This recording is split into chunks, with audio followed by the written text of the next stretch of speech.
everyone please raise their right hand? I am about to introduce to you an elaborate voting mechanism that I've introduced solely for this talk. So everyone, I do intend for you to all do this. So no, you're not getting away with not doing this. Awesome, thank you. So the way it's going to work is there are a couple of, to keep you awake, there's a couple of multiple choice questions throughout this. Each answer will be marked with either rock, paper, or scissors. I will say rock, paper, scissors, shoot. On shoot, throw whichever answer you think is correct. This is more to keep you engaged and not have me just talking blindly at you for the next 40 minutes. There are a couple of multiple choice questions where we're going to need some extra options. And so I've also introduced Spock, the International Diver OK symbol, gun, and I believe an alternative rock, which yeah, you'll have to keep an eye on. For those of you who might struggle with the Spock, I've also got the, I know some people just can't quite throw it up there. I've also got the assisted Spock for you to be able to vote on those. So hopefully you'll be able to get your answers in regardless. And so the first quick question of the talk is, do you understand this elaborate voting mechanism? Everyone hands in the air, rock, paper, scissors, shoot.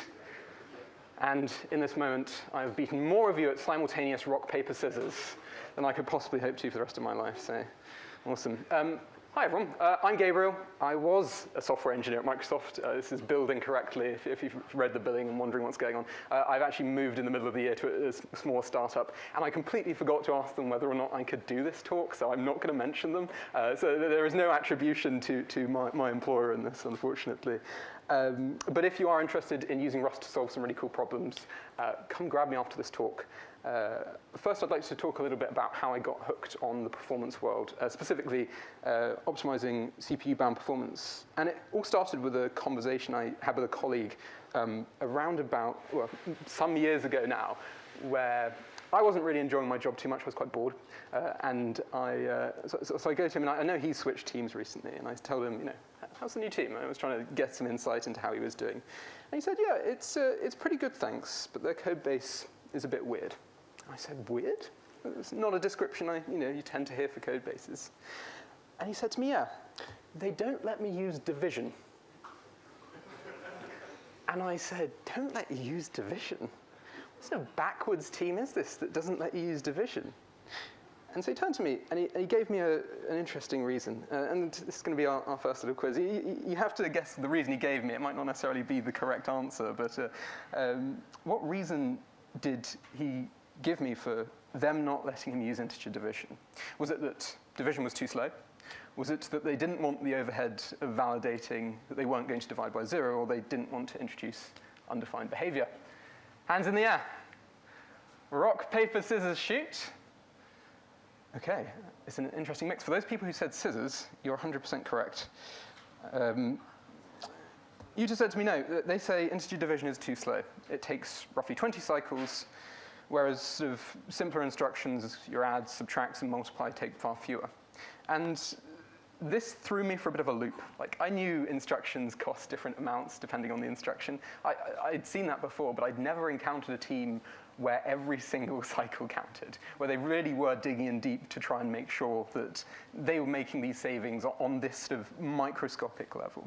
And I was dying to know more, because, I mean, most of the time you end up thinking of this as, oh, this is just a constant order factor, 0, 1. You don't have to think about it at all. So to find a team where they actually care about those constant order factors is really exciting. And so I did some wrangling and eventually managed to get onto this team.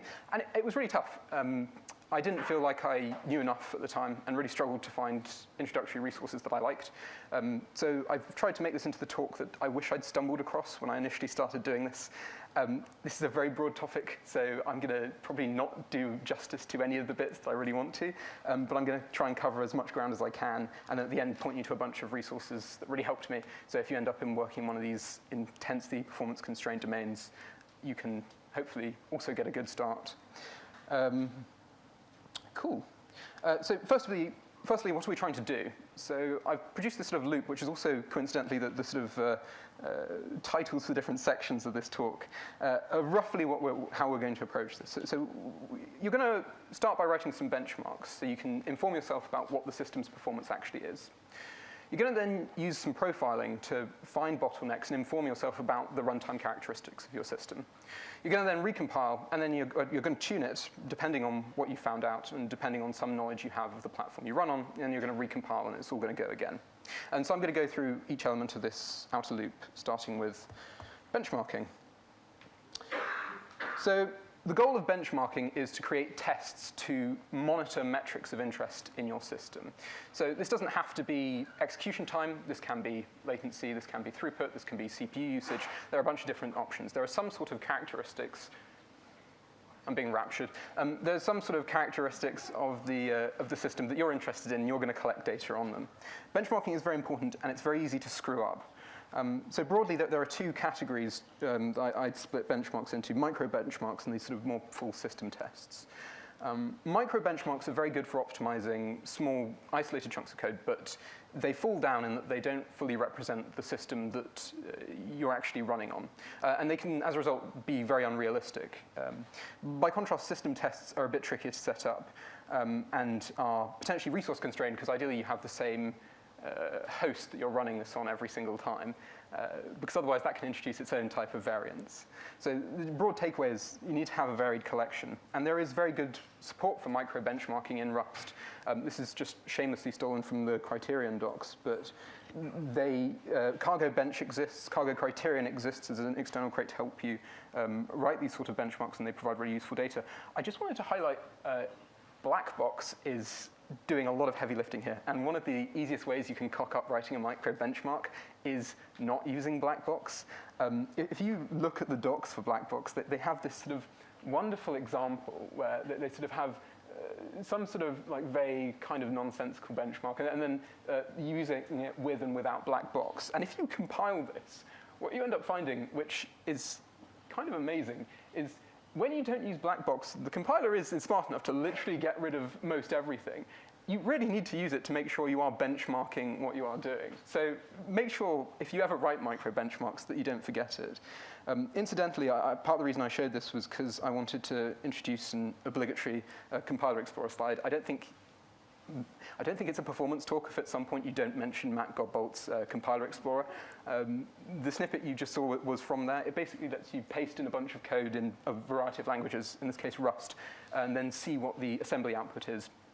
And you can use this to develop a better understanding of what your function's compiled down to and check whether or not it, which, to be fair, you should not always be doing. That does not scale as an approach to optimizing a system, but sometimes it can be really useful if you're really struggling to understand how something specific works.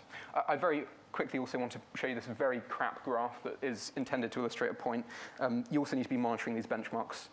If you don't monitor these benchmarks, then for instance, you're just using some sort of vague threshold, you're running them in CI, you can very easily end up in a situation where you miss a critical performance regression, and some poor person a week later then accidentally, due to natural variance in the system, ends up tripping over it, and then has to go away and find out what actually went wrong at the time. So do monitor your benchmarks. With that out of the way, which of these factors affect a benchmark? And this is kind of a fun one. So code changes to the performance critical path, code changes to non-performance critical paths, other programs running on the system, the weather, where in memory your program is stored, or all of the above. Hands in the air, rock, paper, scissors, shoot, and yes, you have correctly identified. Literally any of these can affect a benchmark and can cause variance in them. And I have had all of these happen to me. The weather one, there's a fun story behind this. I spent a really miserable Friday once debugging a performance issue with a colleague, and we could not for the life of us work out what had gone wrong. We just kept running this thing, and it was clearly there had been some sort of regression. And on the Monday, we sort of came back and suddenly realized that the previous week had been the hottest week of the year in the UK, which is the UK, so take it with a grain of salt. But the result was that if you looked at the graphs of our benchmarks, you could see a literal correlation between when that week started and temperature shot up and when benchmarks started failing, which is pretty cool and also a bit terrifying. So there you go. We're going to move on to profiling. So where benchmarking is to measure metrics of interest, profiling is the process of gathering data about sort of runtime characteristics of the system. And there are a bunch of tools you can use for this.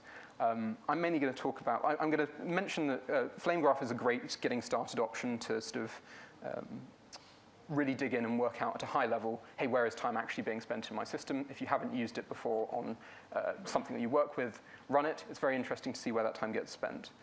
And if you try and dig deeper, the second line is where things really come into their own. So vTune, Linux Perf, and Apple Instruments or Cargo Instrument basically are all tools for monitoring hardware performance counters that the CPU exposes.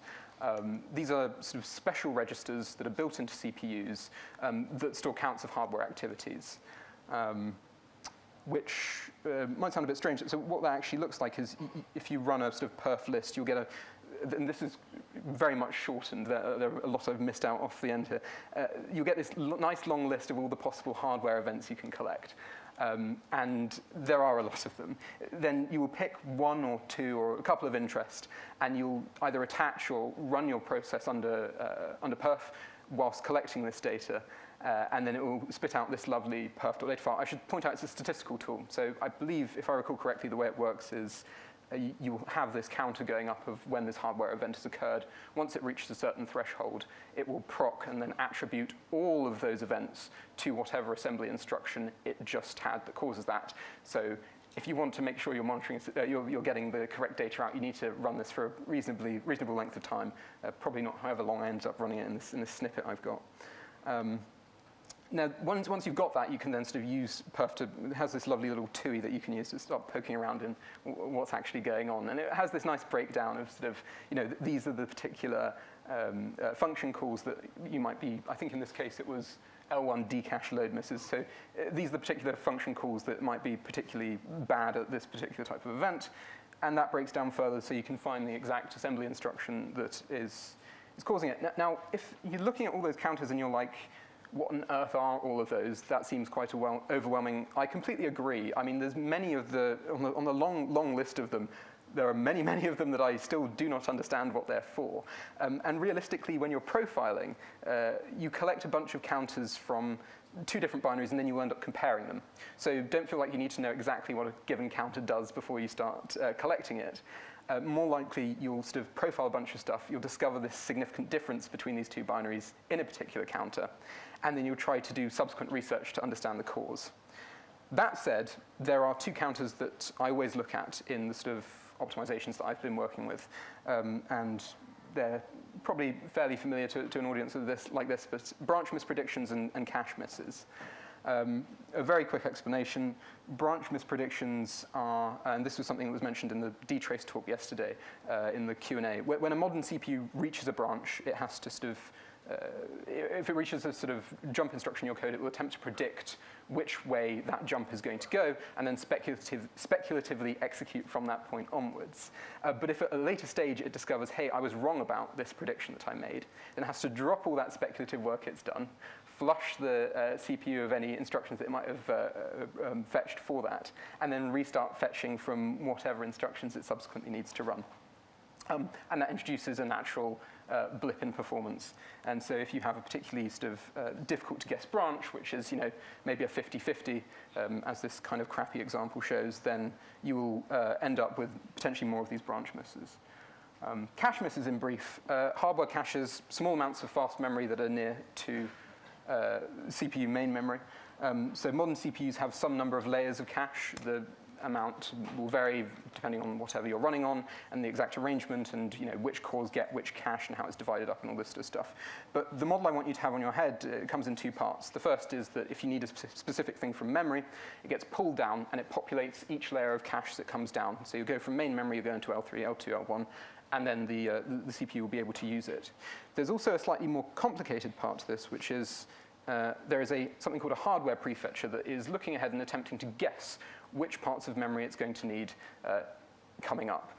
And this is a hardware level thing that you don't really have a lot of control over, but you can sort of assist it with certain techniques to sort of ensure that it has the easiest time as possible as to guessing exactly what you need in cache.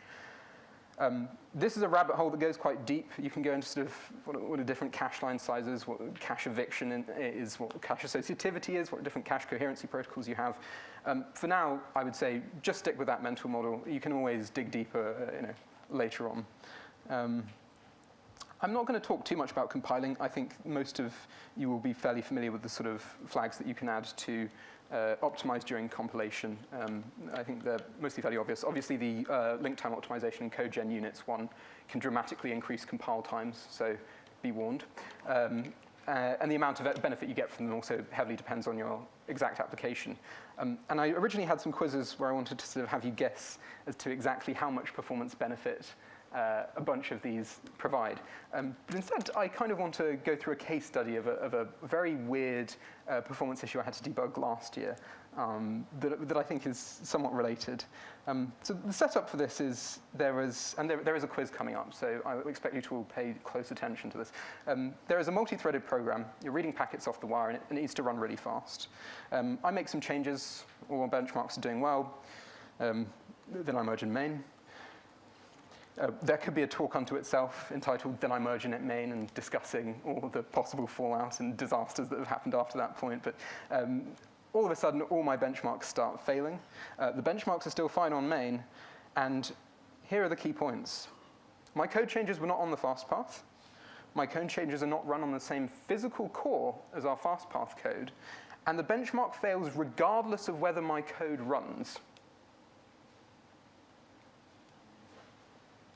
So here's the puzzle. Why did performance degrade? Option A, it's not in the fast path. Well, I have to go, sorry. It's not in the fast path. It's not run on the same physical core. That's just reviewing that. Option A, the benchmarks were flaky. Option B, some sort of cache issue. Option C, the code changes were in a bad place in the program binary. Option D, firmware in the test system. Or option E, our compiler flags were wrong. Now, I recognize we're in the compiler section of this talk. But I don't want you to feel pressured to particularly choose that option. I'm going to go quiet for a minute and drink something whilst I leave you to have a look at that. All right, some of you are deciding quite quickly. I mean, if you're really not sure, you can't probably go wrong by saying the compiler flags are wrong at this stage, can you? Not to bait you into choosing a particular option, but OK. Hands in the air. Everyone ready? Rock, paper, scissors, shoot. Awesome. OK, we've got a little bit of a split. This is fun. So I'm going to be really mean. I kind of have accepted any of those, because they all sort of point at around the underlying issue. It's the middle one, that the code change was in a bad place in the program binary, that's actually the really interesting one. You see, that bottom option, it's not even run, yet it's affecting performance. It's really weird. It seems to imply that it's instruction alignment that's causing the performance issue. And once you have that possibility in your head, you start to think about ways that you could test this. Specifically, you know broadly, you can disassemble your binary. You know broadly where the fast path is occurring in the binary. And so you're going to start wanting to say, hey, what if I tried shunting it a little bit? What if, for instance, I just put in some nops? I find a function that occurs before my fast path. I throw in a ton of, this is 16 no-op instructions. I check that the alignment has changed because the compiler will align to, aligns the functions to certain byte boundaries, and then see what happens. And sure enough, you put this in, performance gets better. You put another 16 no-op bytes in, so you're up to 32, performance gets worse. Another 16, it gets better, and so on and so forth. So this is clearly, alignment is the issue, but that's a symptom, right? It's not clear exactly what's going on. So what was the next step of digging into this? Well, obviously, you have to start, oh goodness. You have to, once you know it's the alignment that's the issue, specifically the hot loop was on when it was on an odd multiple of 16, when it started at an odd multiple of 16, performance was very, very good. When it was on even, performance was very, very bad. Once you have that in mind, you know you need to dig deeper. You should know from previously. The answer is profile. And there was one perf count that was significantly different in these two cases, and it's this one. I did not have a clue what this meant when I saw it. I was completely baffled, and so I decided to dig in. And basically what this is when the CPU front end fetches instructions, the back end does not execute those instructions. It first decodes them into micro-ops, and then passes the micro-ops to the back end for execution. There is something called a decode stream buffer, or DSB, that exists kind of like a cache. It sits there as sort of temporary storage for the front end to sort of smooth out that decode process. And somehow, this was repeatedly getting flushed.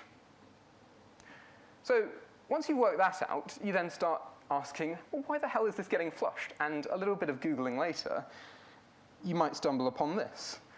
This is an Intel erratum for a Skylake CPU. It's the JCC, or Jump Conditional Code Erratum.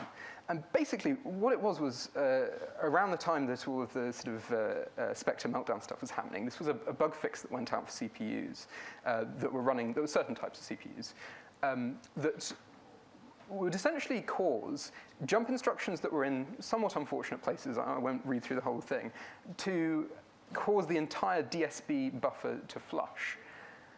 So this is what is causing the performance weirdness that we're seeing. So it's not it is instruction alignment, but it's where the jump instructions are. And so how do you fix it?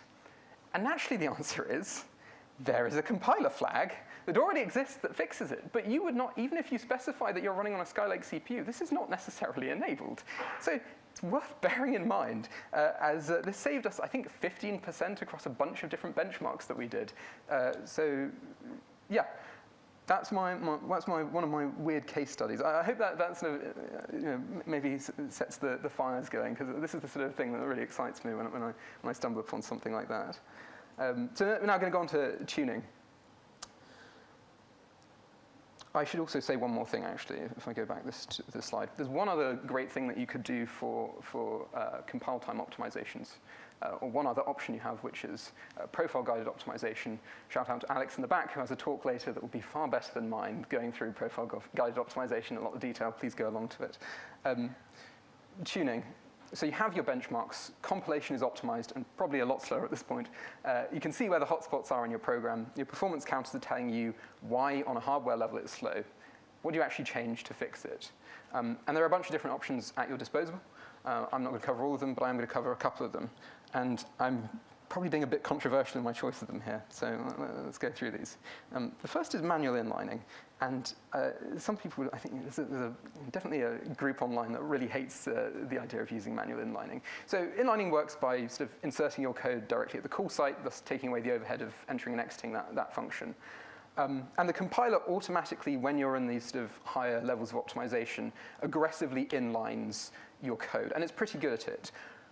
But in spite of that, I've seen on multiple occasions scenarios where if you go through and you add manual inlining statements aggressively through your code base, you can get serious performance improvements. It's not always the case, and you need to be careful when you're doing it. Has knock-on effects, increases binary size, etc. But depending on what you're writing, this is one option, and you should definitely try it out, benchmark, see what happens. Branch hints. So there is this trait in Rust called cold, which basically screams to the compiler, hey, this function is unlikely to be called often. Please take that into account when you're laying out the assembly instructions that you subsequently generate for this. And the idea is that you reduce the overhead for the more common paths. In all honesty, I've never got a lot of benefit out of using this particular trait. It's actually oftentimes been the opposite, where I've found places where it is used incorrectly and I see a performance degradation, and then removing them improves things. So try this one out. If it works for you, great. Other big category of ways you can optimize code, and I feel very guilty about even including this slide because devoting one slide to this is frankly offensive, but SIMD is many talks unto itself. Modern architectures have these things called single instruction multiple data. Most of you already know this. That these are instructions that let you do multiple of a given thing at the same time. It might be bitwise operations, it might be additions, it might be comparisons. They also have some weird shuffle intrinsics on x86. There's a bunch of different options you have, and you can combine them in lots of different ways. And if you're smart about it, you can find and write your own algorithms that have serious performance speedups just from using these SIMD intrinsics. There is also a bunch of portable SIMD that's going on in RustLab. I think that's still flagged behind a nightly thing, and there's a different discussion unto itself. But you can, I think, access these from stdarch on Arc on the standard builds without having to go to nightly. So the compiler does auto-vectorize, so it will itself make use of some of these SIMD instructions for performance enhancements. But if you can come up with your own algorithm to do it, or your own clever ways of using SIMD instructions, you can get serious performance benefits from it. That's all I will say on that. Final bit of tuning I wanted to get through relates to cache. And this is honestly where I've spent a lot of my time playing around. So there's a sort of standard example that people tend to use when they're talking about bad cache, which is a pointer chasing based example. Typically, people actually use linked lists as the example, but here what I've done is we have one array on the left that you're iterating through linearly, and one which you're effectively going through at random. You've randomized the elements, but I've written it so it's a proper cycle, so you end up visiting every single element.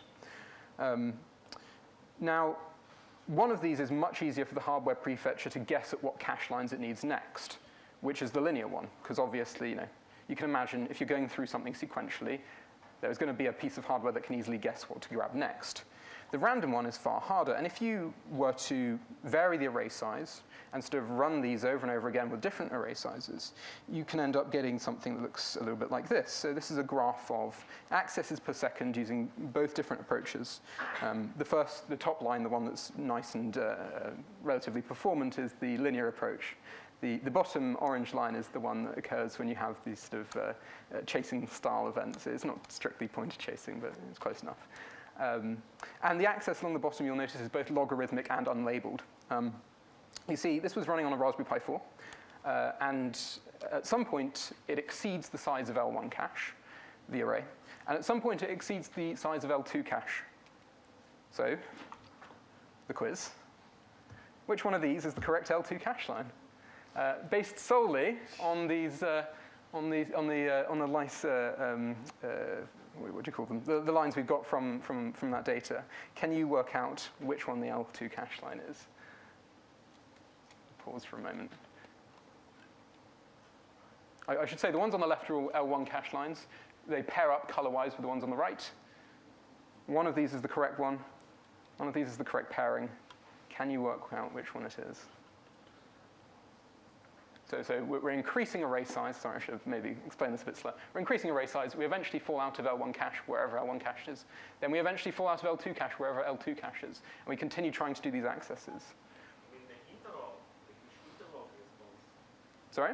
You mean which interval corresponds to? Which one of these lines represents this is the size, this is the size, or this is the size of L2 cache on this particular hardware, unlabeled. I want you to try and guess where it is based on the profile of that graph. Makes sense for a couple of people? OK, we have some votes. That's coming in. Albeit, I don't think that's an option, so kudos to the person who's raising the wrong rock, but I'll take that. Awesome. Rock, paper, scissors, shoot.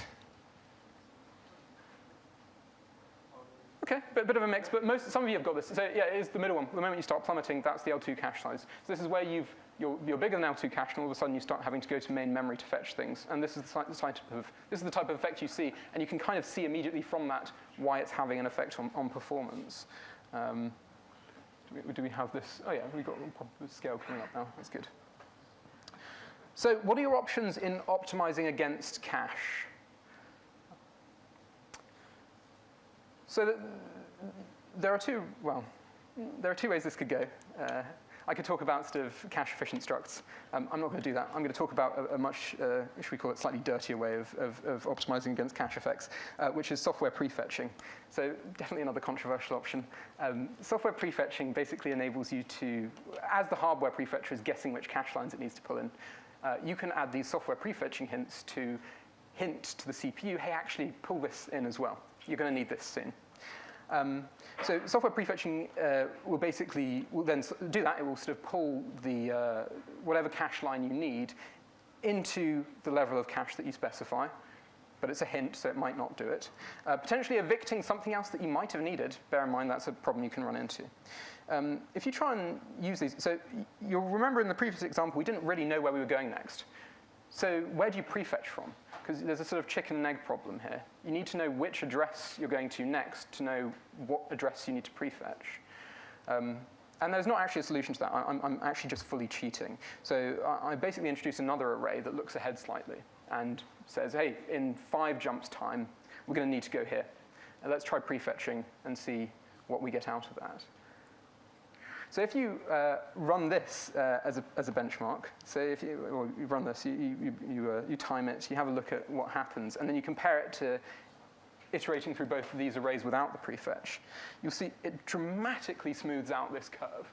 So that blue line is what happens when you start adding in those prefetches. The orange line is the original case, where we're just iterating through this sort of weird cycle that's jumping around. I really appreciate someone's taking a photo of this terrible graph I've produced.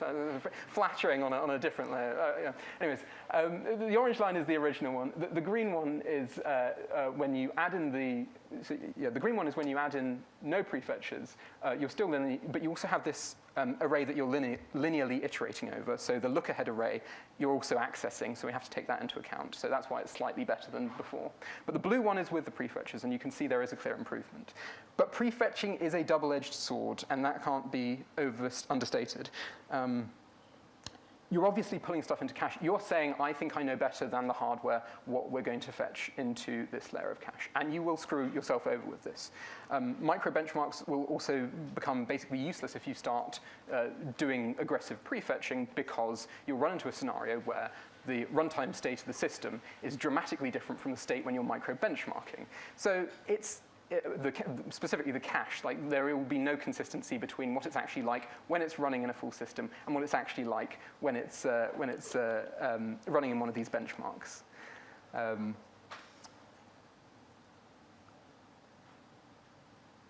There's also a question of why do any of this?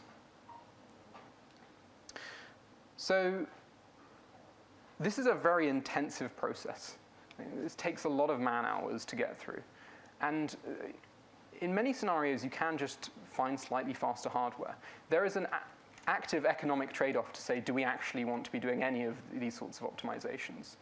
For the vast majority of use cases, just using cargo build, -- release, not thinking about it, maybe specifying what you're going to run on if you know it is more than enough. If you're trying to eke out every single clock, there is a trade-off to be made. But I would not go into this blindly, and I would definitely say, think hard about whether or not it's worthwhile doing any of this before starting. And that's basically my talk. I hope I did not incur too much wrath. Thank you very much for listening.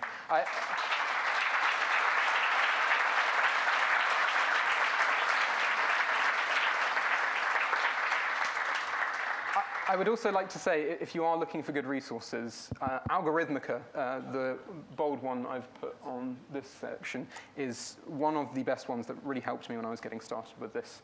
And if you do have the option to work on a project that has these strict performance requirements, absolutely do. You will learn more from it than anything else you will work on in the next couple of years if you've never done anything like that before. So yes, thank you very much for listening. Any question? Okay. Hello. Hello. So my question might be stupid, but whatever. So imagine you have a binary search tree, and that obviously creates a lot of cache misses. So are there any strategies to improve that, or is it just the nature of the way how it's laid out in the memory? I've never actually had to optimize for binary search trees. I'm trying to avoid something like that, like the plague. I suspect there's a cache-efficient version. There are. Someone said something. There you go. Yeah. So the default for me for when I'm ever been doing anything like that, is to try and find a more cache-efficient version. Maps are sort of like hash maps are one of the classic examples. There's a ton of great talks from, I think, Google about their implementation of Swiss tables, which is a sort of accelerated version of a hash map that you can use. So there are a bunch of these sort of much more cache-efficient structs, but I've never had to do binary search tree style things, unfortunately. Thank you.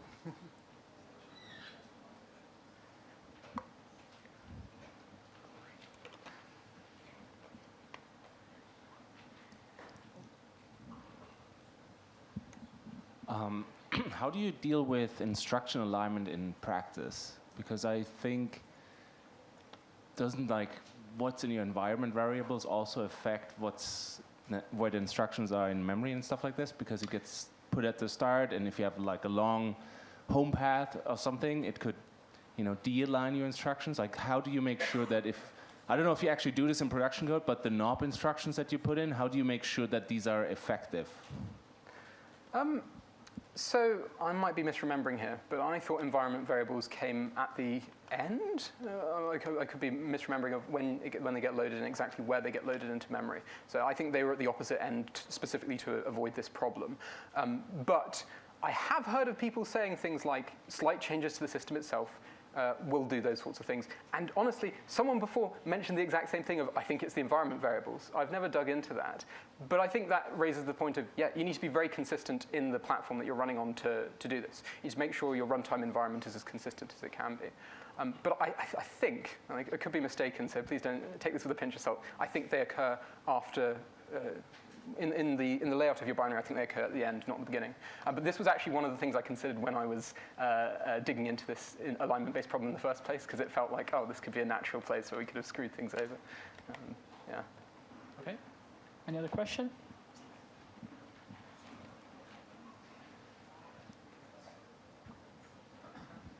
Hi, in the horrible graph that you showed. Wait, no. Use a harsher adjective. This is I don't know. No, I'm joking. I'm speechless. Yeah, in which horrible graph? There was in the second one. There was a spike up in the. I guess it's then when you leave the cache layer, the L1 cache. Like how does the orange line? Yeah. Why does it like go up on? And then on like the axis? Maybe I'm just misinterpreting this graph, could be. No, like, does this mean when you leave L1 cache, it suddenly got faster? No, it's introduced more latency. So to be completely clear, I suspect this is more likely to be an issue with my very lazy gathering of these data points. I did think before I gave this talk, oh, maybe I should lie and smooth these out. This is what I actually gathered, right? This is what I actually, so I sat down. Well, I didn't. I was in my hotel room very late last night. I realized, oh God, I don't have an Ethernet cable, but I do have a UART adapter. And I slammed this into a Pi, and then I sort of grabbed this data set. And so I'm not entirely sure what causes those spikes. They could be genuine spikes. They could be, to be honest, there could be thermal throttling effects that I didn't notice. I was kind of thinking maybe I should be blowing on the CPU or something to try and calm it down. But there's a limit to how much accuracy you can get when you only take one of these and you're not averaging or anything like that. So yeah. That's a very honest answer. Yeah.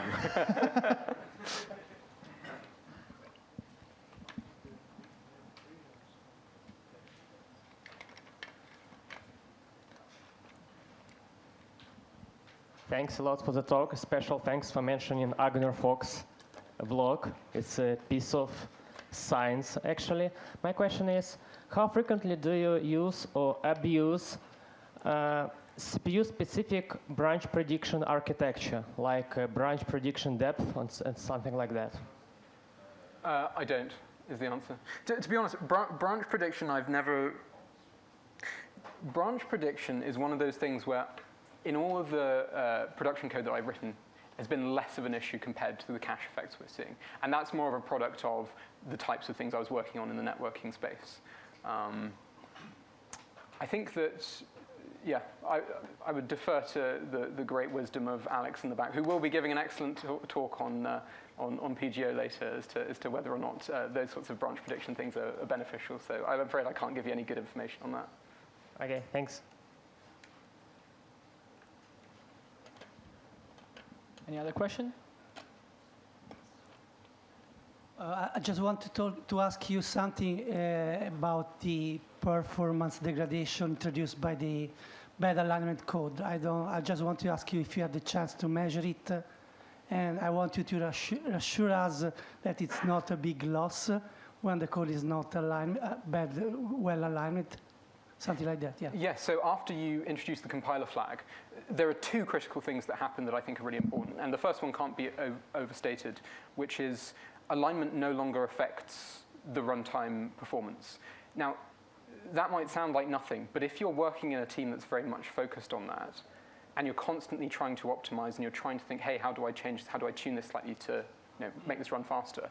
And you're making these slight changes. You don't know whether the speed up that you found has been from alignment or has been from an actual improvement. It was around about, I think, 15% across, well, 15% at the most, I think 5% at the lowest improvement across all the metrics, all of our benchmarks that we got from doing this. I think that the takeaway I got from this is whenever you start and you know your platform, really dig in and try and understand if there are any of these sort of gotchas, if there are any of these compiler flags that you need to shove on in addition, because you kind of feel like the compiler should be doing it for you, but for a bunch of reasons it's not. Thank you. Okay, another question? Don't be shy. Okay, I think Don't that's be it. shy. Thank you very much.